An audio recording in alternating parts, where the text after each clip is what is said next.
Alright my friends, how you all doing? Welcome back to the channel and welcome to a fresh episode of our Planet Zoo series, Hyland Zoo. Last episode my friends is above for you to click on and go check out should you wish. It was kind of a zoo update because the last build that I did unfortunately corrupted. But you can still go check out what I've been doing with my time off. But we are now back my friends with another speed build, and this time it is another animal decided by you guys. About 2 or 3 people actually commented on the last video suggesting that we do this animal, so we are going to do the Okapi, which is a very endangered species from Africa, and one that you don't see very often in zoos. They are very much a specialist animal, and there's only certain zoos in the world that actually have these, but I find them a very interesting choice by you guys. And the one thing that a couple of people actually said is that they wanted me to go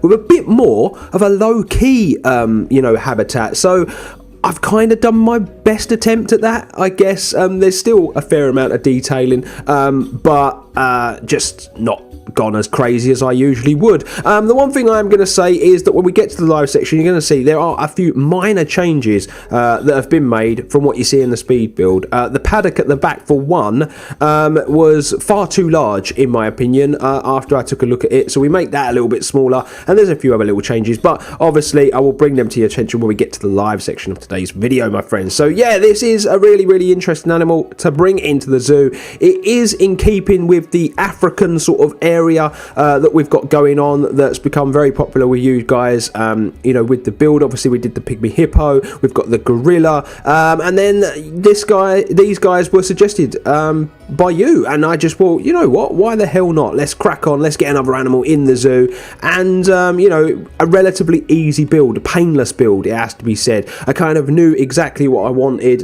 like their hard shelter for instance that you can see me building in the video at the moment, is just like a stable basically, and a lot of zoos that keep these animals keep them in this sort of thing. So it was very basic, was very easy to get built and put in place, and I think that we can kind of tell how painless the build was from the length of the video. Usually when the videos are really long, you know that I've gone into a silly amount of detail, or we've had problems with the build and little stumbling blocks that I've had to sort out. We are still trying to stick with the realism to some extent, so obviously we do the inside of the stable as well. On the subject of realism, ladies and gents, a couple of things that have been brought to my attention. Now, one person said to me that obviously if we were creating a zoo in a temperate environment, or like in England or whatever, the planting in the habitats wouldn't be tropical. They wouldn't match up to where the animal's from. That I totally agree with. But this is just a realistic build. This isn't the ultra realism build that eventually I'm going to get round to, potentially when this series is finished, ladies and gents. When we do that ultra realism build, I'm going to ignore all of the stuff, like the textures on the ground, the planting, all that sort of stuff, and we're going to plant to the area that the zoo is placed rather than the area that the animal's from. With this, I want to try and get the animal's welfare, as high as possible. I'd like it to be in the high 80s, and to do that, you have to match the habitats up.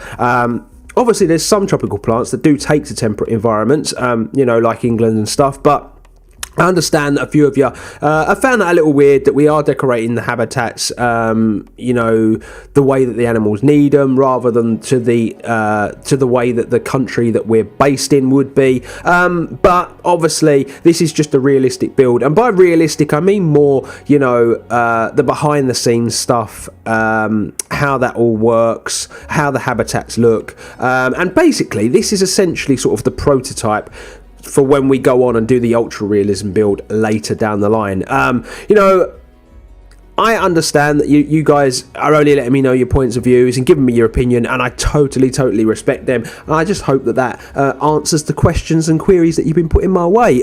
You are still all amazing, you're all still getting involved in the comment section, you're still really interested in the series, and I'm absolutely loving it. We actually reached our first mini milestone on the channel, ladies and gents. I hit my 250th subscriber on the channel, so welcome to each and every one of you, and a massive thank you to everyone that has hit the subscribe subscribe button, and anyone that's actually popped by the channel and given any of my videos a look. Obviously, as I said when I first started this second channel, this was all very, very new to me, but I'm absolutely loving the process. And if anything, this channel is actually if we look at the analytics, this channel is actually doing better than my main channel at the moment, which blows my mind. But maybe that is because there's a lot of hype surrounding this game, and you guys are enjoying the build and the process so much. So again, a massive thank you to anyone that's popped by, and a huge thank you to all of my subscribers. You will see at the moment in the speed build section of the video that we are just doing the internal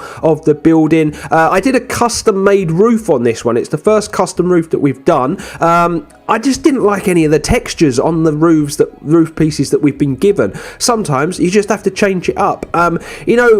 I think as the game goes on, the more that I play it, the more that I use the pieces, there are little things that bug me with it, and the same can be said for Planet Coaster when I used to play that as well. One big thing that really annoys me is the path textures. I really don't think there's enough variety, and that's why you see me a lot of the time placing stuff over the top of the paths to kind of give it a bit of a better look. And I do feel like we need a few more, path textures. Like the red path, for instance, that we've got running throughout the zoo, I really want to change. But I can't be putting floor pieces down on every piece of path, because the zoo would just become unmanageable, when we're making videos, and when, eventually I upload it to the Steam Workshop and you guys want to take a walk around the zoo. There's certain areas of the zoo we're able to do it, there's others we're not. I just feel like we could do with a few more path pieces in the zoo. This little section here you can see me doing, I'm going completely off subject from what I was saying, but this little bit here, obviously we're putting the gate on, we're just building the paddock and stuff. You see that little concrete texture, that gets changed. When we get to the live section, you're going to see it's very, very different, but we've really started to do a lot of work in the back lot area where this is concerned, and I'll show you exactly the sort of path that we're going down with that. There's a few little minor changes I've made here and there that I want to just show you in the live section of today's episode, but mainly obviously we're going to take a look at the animal. I've still got a lot of stuff to do in my spare time where this zoo's concerned. There's loads of little bits that I really need to tie up that would just be boring to put into an episode, in my opinion, and that's why I'm not doing it. But yeah, I've got a lot of work to do, a lot of planting to do, a lot of decoration. I really need to bring some colour to the walls over on the building that we that I've put in place, that should have been last episode, but unfortunately we lost the footage. I've got so much work to do where that's concerned, and then a lot of planting, a lot of foliage, and then I've got a lot of decisions to make where big areas are concerned. I've actually, to save myself a little bit of time, been on the Steam Workshop, and I've downloaded a couple of assets. I probably could have made myself, but people have done such a good job of them, and I want to put them in the zoo, and I want to give these people a bit of a shout out as well. At the end of the day, I have got a YouTube channel, people are watching the videos, and if I can send people someone's way because of some amazing work they've done on the workshop, then so be it. And I really want to pull these pieces and place them in the zoo. One of them is a playground. I did begin to start building a playground myself, and then I see a really nice one on the Steam Workshop, and I thought, you know what, I'll just use that instead. And when I eventually get round to placing it into the zoo, I will make sure that I leave it all in the description box below, my friends. And also, I am going to start uploading some of my assets as well, so do feel free to go and follow me over on Steam if you're on there. Fandango is the name you'll need to try and find me. It's not Fandan Extra, obviously, because my Steam is under my other name. That is from my other channel, ladies and gents. So as you can see, we're building the paddock now. In the video, you're going to see it's way too big. Basically, what it was during the course of the build, I thought I pulled that other fence all the way there and forgot that I was just putting that across because that's where the path was going to be. This little bit on the end here ends up getting completely taken out, and we make the paddock a lot smaller.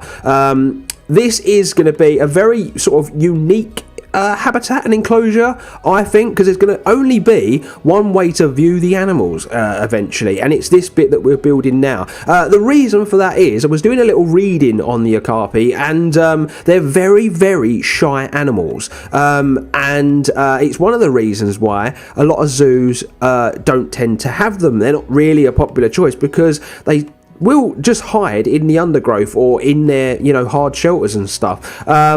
Obviously, there's not many of them left. Rumoured to be as little as 3,000 in the wild, which is very, very sad. They can be found in the rainforests of the Congo, so they're actually from a very similar area to, the gorillas and the hippos and stuff. So that's why I actually think they make such a superb addition to the zoo as well. We've obviously put them in because the zoo is concentrating on conservation, and obviously a big conservation effort is needed really for these animals to try and bring them back from the brink. And usually they're a very solitary animal. We have got a pair in our zoo, obviously, because we want to breed them. So that's one of the reasons why I've had to build the enclosure a little bit bigger. It is a little overkill, the enclosure, when you see it at the end. It is very, very big, but at the end of the day, if we've got a breeding pair and we're going to have some young in here, and some of those young may even end up staying at the zoo, then obviously we needed the space. Because something I've actually realised and learned during the course of playing Planet Zoo is not every single animal that's born in your zoo can actually be released to the wild, and I didn't realise that. I've actually had a bit of an issue where the Galapagos tortoise was concerned, that one of them was born with a condition that meant that it couldn't be released to the wild. So obviously we're going to hang on to that little guy, and he's going to spend the rest of his days with us at the zoo. But that's quite interesting, that. So it doesn't always mean that these guys can be shipped off. So obviously I've had to start thinking about enclosures and making the enclosures bigger, and that's exactly why I've done this enclosure the size that I have. But as you can see, this is going to be sort of like a viewing area. It probably could have been half the size. I didn't realise the scale until I'd sort of finished the build, and then was a little bit annoyed. But at the end of the day, if it ends up being a popular enclosure for people to visit, then it was basically a mistake that ends up working out okay. But it ends up looking really, really nice come the end of it. And when we get to the live section, you're going to see a few minor changes that I've done to it as well, because my OCD kicked in and the symmetry wasn't quite there on what I'd built, but ended up looking really, really good. But we put a lovely roof on this, do all of the floor and stuff, it's just a lot of fencing and stuff that needs doing. Now, the area, when we come to the live section, I should bring to your attention, isn't finished. All of the custom fencing isn't done, and but there is a reason for that. Now, you're going to see every now and then in the video, there's a bridge there now, and the bridge needs to be built before I can essentially finish the area. That bridge that I've put in place at the moment is literally just for perspective, and just so I can work out distances and sizes and things. I am eventually going to get round to building a proper bridge to go in there that I'm sure will look a lot nicer. And I want to build the bridge in a way as though people can't view the animal from the bridge. I don't want people walking up the bridge to look over the fences to be able to look at the animal. I just think that would be a pointless process in having a viewing area and then people just getting a better view that way. I want their line of sight to be completely cut off. And the other reason for that is I'm putting that there is because it is going to take away the ability for people to see the behind the scenes area and the backlot stuff where all the staff is, because all of that should always be hidden. We've had to put that bridge there obviously because one of the side roads from the main hub runs up there. I was going to go underneath and have the road as a bridge, but I've decided to go over because I'm still not that good at the terrain tool, and I just found going over the road a lot easier than messing around with the terrain and messing up this area. But you can see that we're now starting to put in all of the ground textures. You're going to see the planting soon as well, which does mean there isn't too long left of today's video. So what I am going to do, my friends, is leave you with the remainder of the speed build. I hope you enjoy it, and I'll see you real soon for the live section of today's episode.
So my friends, here we are in the live section of today's episode. A relatively painless build, as I said in the speed build section, and you know what, it actually turned out to be a very, very beautiful looking exhibit in my opinion.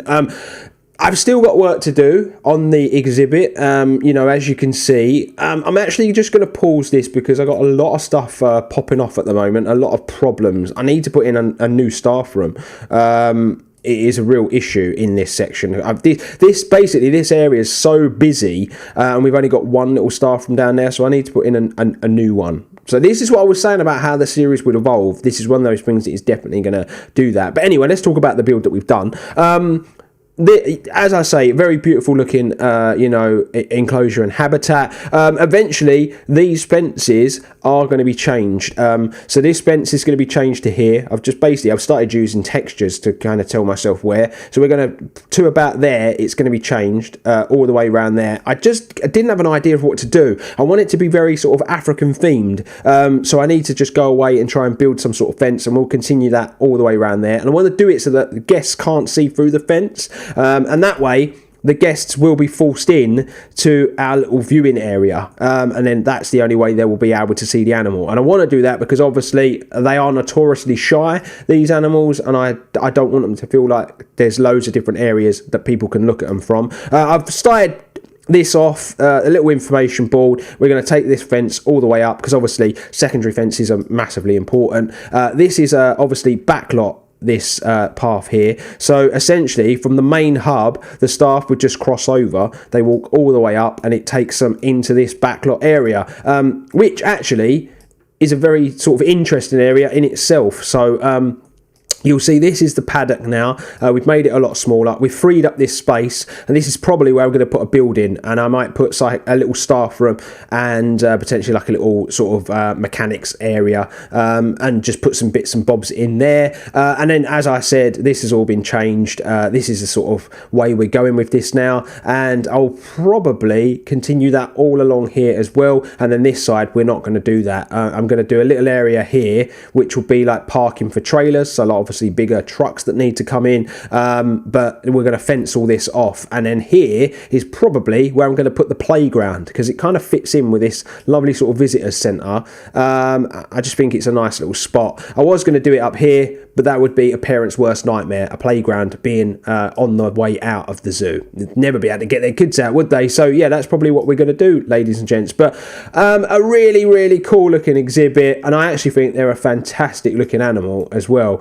We'll press play. We'll let these walk around and stuff. And they actually spend a lot of time in the paddock at the back, and I think that is because obviously in the game it's kind of worked it in that they are quite a shy animal. So I've moved the food trough over here now, because that way hopefully like people will be able to see the animals a bit more. It will force the animals to use more of the exhibit as well, rather than just this back section. It's really cool, and I really like the way the viewpoints are all coming through. Obviously, we'll be able to see the bridge from this angle as well. We're going to put a really lovely bridge in there, and obviously once all the fencing's done, it'll finish it off. But I didn't want to just put a temporary fence in and have to delete it all out to put another one in. So I really just need to go away and make something. As you can see, I've started doing a lot of work on the backlot areas. This all here is all coming together. I've started putting all of the stuff over the top of the paths to really set it apart, basically. I've put in this lovely little concrete work on the stairs here. I think I'm going to leave the stairs, and I'm just going to put in like a secondary sort of route somewhere, for if the gorillas need to be lifted out. You will remember me saying people wouldn't be able to take the gorillas up the stairs, basically, because they're too heavy. But what I might do is we might put a vets in the back here maybe, or I'll just try and figure something out. But, I just kind of wanted to get all this area finished off.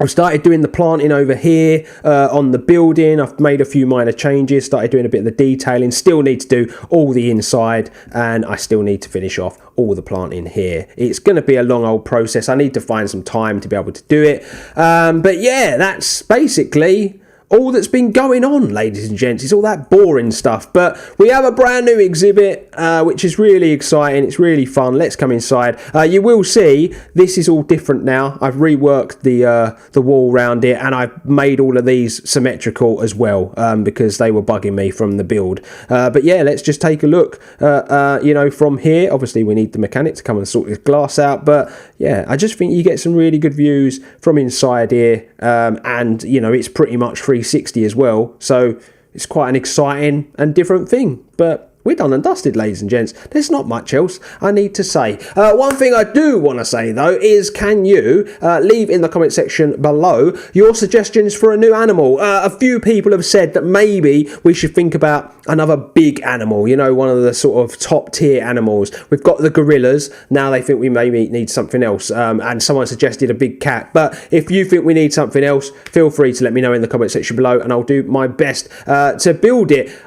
As you've probably already worked out, I've been just taking the most suggested animal and building that next. So yeah, I'm going to do some work off cam, do some planting, do some fence work, and then when we come back next episode, we'll build a new enclosure and we'll get all caught up in that live section. But my friends, until next time, if you're new to the channel, please consider hitting the subscribe button. It's really appreciated by your boy. Drop likes on the video if you've enjoyed it, and hit the bell notification button to never miss an episode. And as I always say, you make sure you're staying extra, and I'll see you next time.